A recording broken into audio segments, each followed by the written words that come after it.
Hey, how's it going, everyone? Nick Salzman here. Want to check in with you guys again. Last night we did a live showing with Talks Among the Dead. In the first video, we had some audio complications, and unfortunately, I didn't find out about it until after the video. So, what I'd like to do today is try and recap some of what we talked about last night and open it up to the audience to please watch, follow along, and if you got any questions, please throw them down in the comment section. If I don't get to them during this video, I'll respond to them afterwards, okay?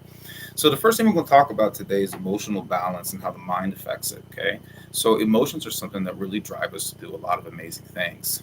They can also drive us to do a lot of things that are not so good, marching over mountains, crossing over seas, going to war for people, or digging deep, going through jungles, trying to find herbs and medicine so that way we can help save people. There's a lot of things that love can do. It brings in inventions to us. It brings a lot of different aspects of who we are to the surface. And so, even though love might be something that um, is really hard to understand, I think it's more true to who we are than anything else because what we come from is something that encompasses this entire planet, this entire existence, and all this creation couldn't come from chaos. It would have to come from a divine plan that's more about love. So I like to think that we're connected to love in that way. So emotions are something that they can affect our energy. If you're going by a place, like say maybe there was an argument that happened, or maybe you were involved in a fight or something there, or you witnessed something that was traumatic there, right? Anytime we think about that place, anytime we go by that place, we can feel ourselves getting tight in the midsection in our solar plexus area. Sometimes we're driving and like, oh man, you realize you haven't even been breathing. You're holding up, you're bound, we're tight. And in today's society, with everything that's being thrown at us, whether it's the impending war to come, or the next disease that's going to wipe us out, or illegals doing this, or race doing this, a lot of that stuff is meant to generate anger, and it's meant to generate division. Because when we implement that into ourself, it really takes us away from our true nature and our true being, which is people that in with each other, people that look out for each other. And if we get even better at it, we would find ourselves in line with our environment, with nature too. So, first step is acknowledging what it really is, and what it isn't is not us. It's a response to something. Now, the mind, we'll talk about how this plays a part in it. The mind itself, there's a lot of people out there that hear the term ego. The ego is something that's really connected with like our flight or flight response. And so some people have that really ingrained over a lifetime, or more than one lifetime. But really, the mind can really make a mess of things because we try and make sense of things that don't make sense. And that rational mind can only take us so far. So if we have a limited amount of experiences, how can we describe something else? For instance, would you be able to accurately describe to me a new color that no one has ever seen before? If you don't have something to base it off of, it's hard to understand. And if the mind can't get a grasp of it and wrap its mind around it, then oftentimes we do the next best thing, and that is turn the cheek and just try not to pay attention too much to it. So we're going to try and demystify some of that a little bit. The mind itself, the ego, like I said, it is meant for protection. It is something that will definitely say, hey, you know what, you can do this, go do it. Or they disrespected you, so please make them pay for it. You know what I mean? It's always looking for that gratification. It's always looking for that kind of sense of acknowledgement, and it never ever ceases. It's something that grows and grows and grows, and it, there has no limit to how much the ego wants to be recognized. So that ego, that's not you. That's also a response. That's the way the mind tries to interpret things, to rationalize things that may not make sense to us. How come that person did this to me? Well, if they really loved me, why would they say that to me? Well, if I'm not alone, how come I feel so alone? We try and rationalize things and put an understanding on stuff, okay? So when it comes to emotions, emotions are linked with a lot of feeling. And that feeling comes from a part of us that exists. Now, we see each other in physical form. You see my physical body, you hear my voice. Okay? But there's more aspects to me and you than just a physical body and voice. We have mind, we have consciousness, and we also have what some people would call an aura, or an electromagnetic field, an energy body, an astral body. It's very much the same thing. So if you're just new to some of this topic and you're interested in what the aura is and chakras and that kind of stuff and how it's all tied together, there's a lot of information out there about it. You'll learn about the seven main chakras probably first, and a handful of the layers of the aura. For me, when I got into it, I noticed there was a lot of layers of this aura, and really, it kind of went over my head a lot. So I try and break it down into something a little bit more simple. We have mental body, astral body, and our physical body. Okay, so that astral body is astral and emotions is in one. Okay, so that mind, that's definitely the ego. That's the part that wants to make sense. And then, of course, our physical body. Okay, so emotions are a response from our physical body. We have this unique ability to have this physical body that acts like an antenna. It is something that we can transmit and we can receive feedback. So, how does this work with other people? Have you ever noticed when you walk into a room where, like, say, maybe there was a really intense argument, or maybe there was like something bad that happened, or maybe in a whole house, right? You can walk into that house and literally feel the thickness of the air. Like some people say, you can cut the tension in the air with a knife, like it's a thing. We can feel this. Have you ever had it where you're thinking about someone and you're like, oh, I need to call them and check on them, and all of a sudden they call you first, and you're like, hey, I was just thinking about you, right? We have that ability to connect with people, and it's not going to be loud like my voice, and it's not going to be as apparent as my physical body, but it will be subtle and it will be very clear. And over time, we learn to exercise these muscles. It'll become something that we can really lean on and let it guide us with. Okay. So, how we can affect each other, we have an electromagnetic field. People have an electromagnetic field. Because of that, we can manipulate it. We have a really neat thing inside of us that I would call the Christ spark. This Christ spark it's basically your soul, is what it comes down to. Now, this soul means you have creative abilities because you are part of the creator. Okay. And so if we use this creative ability that's already ours, you don't have to find it nowhere. It's already inside, it's yours. If we take this ability and we learn to harness our electromagnetic field, and then we use our heart center, that is our will, that is our want to help, our want to love, our want to heal, our want to do good. Okay, we align with the will. We take that mind, that aspect of us that is not us, that tries to rationalize everything. We take that part of our mind and we direct it with intention. We ask specifically to do stuff with our energy body, backing it up with this collective energy that we have, that basically was given to us from the creator. And if we align all of these together, we can do some really neat stuff with it. Okay. So some of the emotions that we hold on to a lot is fear.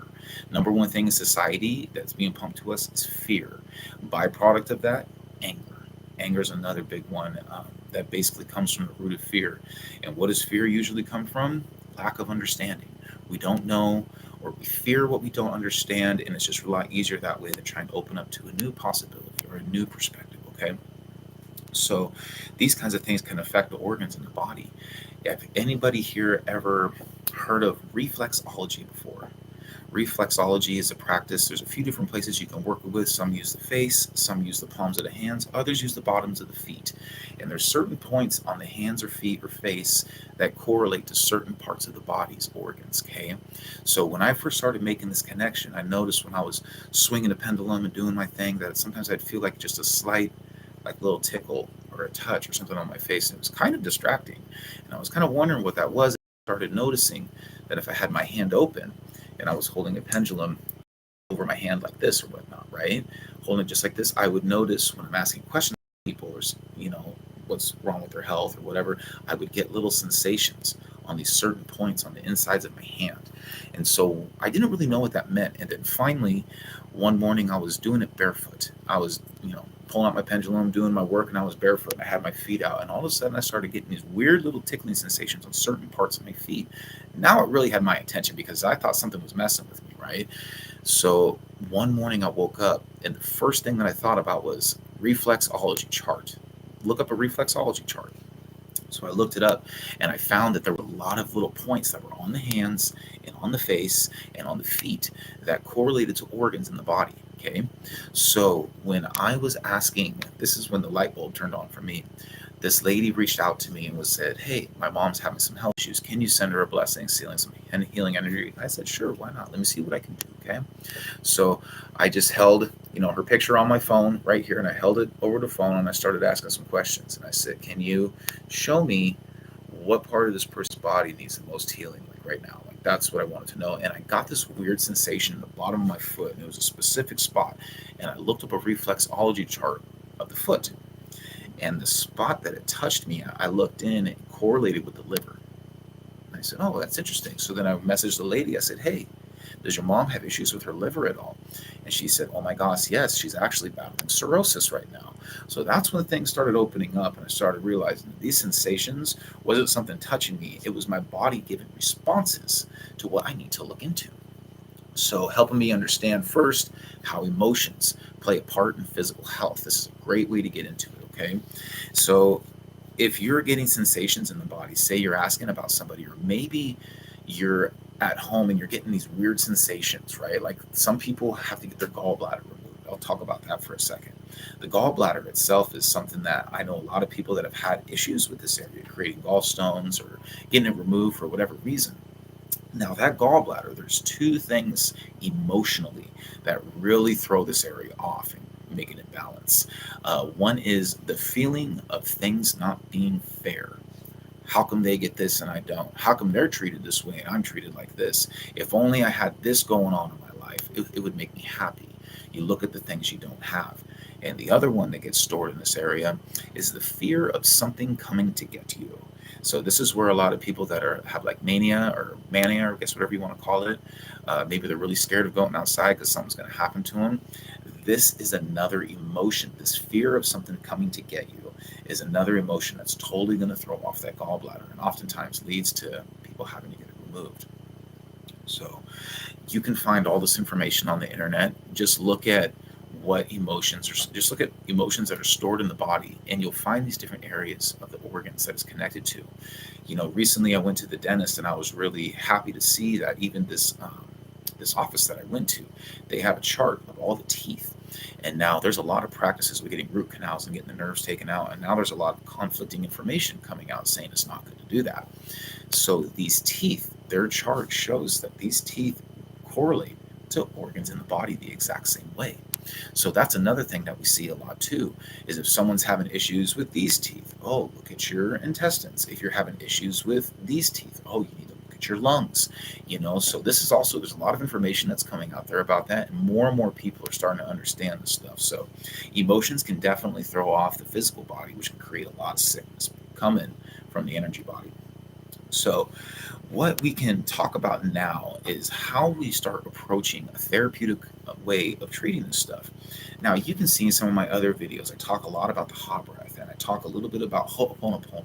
So to get into a more discussion about that, I would recommend you look at my other videos where I kind of dedicated to it, but I'll cover a little bit on the topic of it right now. Okay, so with the hot breath, basically it's a breath work that's been done all around the world. The focus that I usually look at now is what the ancient Hawaiians used to do, and the process of Ho'oponopono. That's something that I've been really guided towards, and I look into that, and I try and find as much information about that and hunas, and just some of that old Hawaiian spirituality and the way that they were connected to the land and each other. Pretty amazing people if you haven't really looked into it. A lot of the Polynesian people are very much that way, but the Hawaiians definitely bring a specific strength, we'll say, to the table when it comes to this. Okay, so nice job, you guys.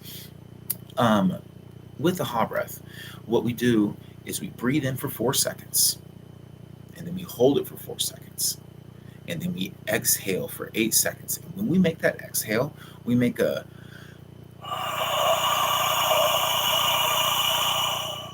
sound. It makes it like you're blowing your breath in someone's face. You're trying to defog a window or something.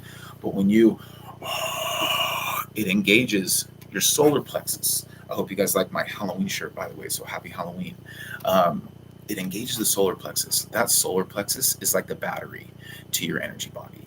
And so when we can engage the solar plexus, this is what engages our electromagnetic field. Okay. So when we do this hot breath, some people usually have like a pulling motion coming from their feet up into their body.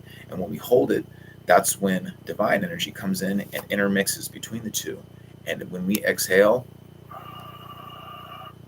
that's the stuff that comes out. When we can do that with intent, and if we can do that with our will to want to connect and to help with these creative abilities that are endowed inside of us, this is how we can start clearing emotions. Okay, so the way I attach the practice of Ho'oponopono with this, okay, like I said, please looking at some of my other videos, I go into more detail about how this is done. I have a video about the Paladin pendulum. Look at that one. I'll talk a lot more about Ho'oponopono in that video. But basically, Ho'oponopono is an ancient form of reconciliation. It's an ancient form of making amends between people, tribes, villages. Okay, the ancient Hawaiians were the ones that practiced this specifically. Now, the words are different. We all have different words in our languages around the world. But what matters most is the intention that is here. So the four main phrases, which are like pathways of healing that Ho'oponopono uses, is I love you, I'm sorry, please forgive me, and thank you. And reciting them in that order, I have found has given me the best feedback, best responses has been through this order specifically. So if you think of it, I love you, that's a really, really strong emotion you can tell someone. And there's a word for that and feeling for that in every culture around the world. I'm sorry, same thing. When we're looking to be forgiven because we've done something wrong or we've hurt someone, that's a big one. So there's definitely a word for that all around the world too. Please forgive me. People look for forgiveness in life, and long after they pass away, people are still looking for forgiveness. This is an emotion. This is something that can really make moves and move serious energy. Okay. And last but not least, I love you. I love you is probably one of the highest vibrations and feelings that we can have. Or, excuse me, the last one is thank you. I love you is the first one. I apologize about that. Thank you. Showing gratitude is one of the highest vibrations that we can produce to people, letting them know that we appreciate them and that we thank them and that, we wish good upon them for it. So gratitude is really the way that we cap this off and really helps us move stuff and move energy and move mountains. Okay. So what we're going to use right now, this is my ether pendulum. This is one of my newer models that have come out, and this thing creates an orange energy. And basically what this was modeled after is one of the other rabbit holes I've been going down a lot lately is about a civilization that used to be on this planet or this plane of existence or whatever you want to call it that was extremely advanced, and for whatever reason it has been completely wiped out of our history books. And this wasn't too long ago that this civilization was all over the world. Now this civilization had the ability to harness free energy in the ether from the atmosphere. They would have spires that kind of look like this. They're on top of some of these buildings, right? We'll see on some of the old cathedrals and stuff still too. These spires are on top of these buildings. A lot of them were able to hold some sort of a mercury inside of them, like a red mercury. That mercury, if you hit it with an electric charge, it can create a self-sustaining energy field. Okay, so that mercury was inside these things, and what they would do, they would take the understanding of cymatics. And cymatics is like, you ever seen those scientific things where they have like a black plate and they put like sand or salt on it and they hit it with a vibration, and that frequency like creates a shape. Okay, so if you were to understand what frequency would be needed to, say, regenerate the human cellular structure to its optimal performance, and let's say you built a building with that geometric shape and proportion, and you put a massive organ on the inside of that place that can emulate that same tone inside of this place, and on top of it you have spires full of mercury that help sustain free energy. You can heat your home, you can power your home, you can power your vehicles, and you didn't have to pay anybody anything for it. So there's no it's not a I guess why we don't know about this stuff. They don't want us to know about this stuff because what they had before was very hard to control. So this pendulum is made basically inspired by that kind of technology of being able to harness electromagnetic frequencies and send energy. There's people out there that love dowsing, that do like code work where they dowse with codes, or people that do bioenergy feedback where they're actually using vibrational healing on people and stuff. This correlates really well with that. But what I've also found is that this works really, really good at working on trauma and mending stuff that's stored in our subconscious and that kind of stuff. So I like to use it today. This one's made out of rosewood. I love rosewood. It works really, really good for me. Okay. So what I'm going to do now is I'm going to get into this protocol. And what I'd invite the person that's listening right now, if you're new to this or you know what I'm about to do, great, follow along. But if you haven't seen me do any of this before, please follow along with me. Look at me like I'm talking to you specifically, okay? And I want to help you shift some of these emotions and help give you ability to harness higher vibrations and step into a new power, I guess you can say. Step into a new you that's always been you, but now we want to help get it back to the surface because we've had all these years of anguish, people going through COVID, all this stuff that we're holding on to. Now it's time to let it go. Let's help step into the new you, okay? So, first things first, anytime I'm using the pendulum, I always ask for protection first and do some sort of prayer for protection. So, what I'll say first is, universal knowledge, under the light of God, I ask for your protection. Thank you for this day and allowing me to connect with these people. Then I ask for permission. Do I have permission at this time to connect to the higher self of all people watching this video at this time? Okay. And for me, I know the video looks backwards, but this is a clockwise motion my pendulum is spinning in. This means yes for me. Okay. So, thank you. And I say, okay, do we have that connection at this time? Once again, I get a connection. We're good. Okay. So what I'm going to do right now, I ask you to take a couple breaths, relax for a second, and we're going to get started. Okay. Just kind of center and ground yourself for a second.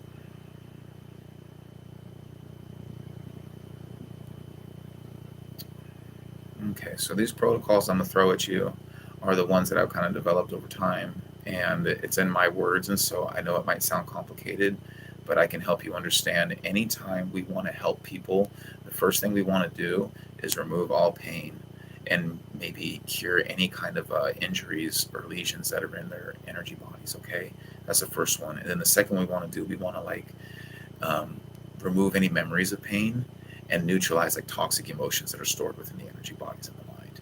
And then from there, we're going to nourish them from the Christ spark area, and this is what's going to help fill them with light and balance them once again. So, like I said, that's kind of the nutshell process of what we're doing, but we're going to go ahead and get started right now, okay? So go ahead and relax, close your eyes, and listen to me. Universal knowledge at this time, I ask we remove all pain and cure all astral lesions in the energy bodies of all people watching this video from the beginning of time to the present moment. Breathe in. Hold. Exhale.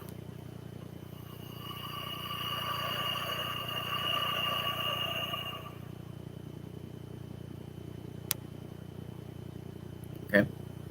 So when we do this breath, I add the Ho'oponopono to it. You can do this at home, but I practice the breath first. Get this down before you try and add the words to it. When we breathe in, I love you. When I hold it, I'm sorry. When I exhale, please forgive me. When I hold it, thank you. Okay? So next one, here we go. Universal knowledge, I ask you to polarize all negative mental stimuli and neutralize all toxic emotional trauma stored in the bank of memory and energy field of all people watching this video at this time, from the beginning of time to the present moment. And breathe.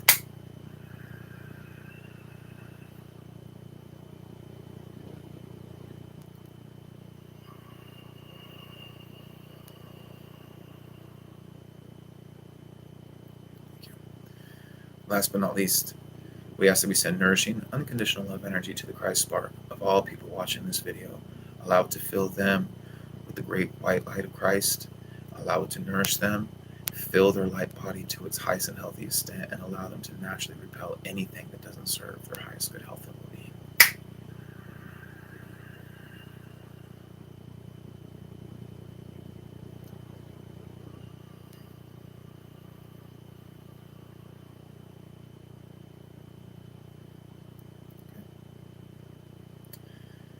So that's pretty much the top three that we're going to work on right now, okay? Some of my other videos with like chakra balancing with the prayer pendulum is going to be something you can use to help follow up with this. I'm going to go ahead and try and take a look over here at the, let's see if I have comments up here.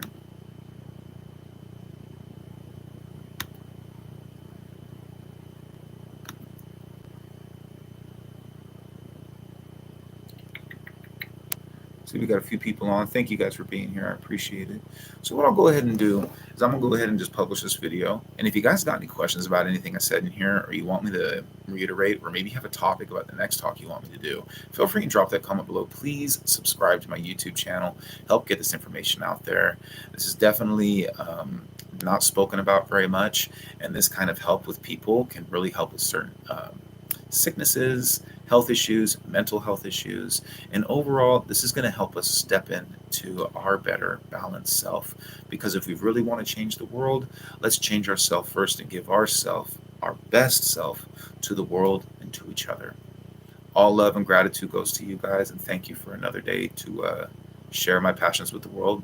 I appreciate you guys being here. Please like, subscribe, share, and if you got any questions, comments, drop them down there. Appreciate y'all. Have a good one. And these are available. Ether Pendulum's available. PendulumOptometrics.com. Go check out all the stuff I got. Okay. If you got any questions, let me know. Have a good day.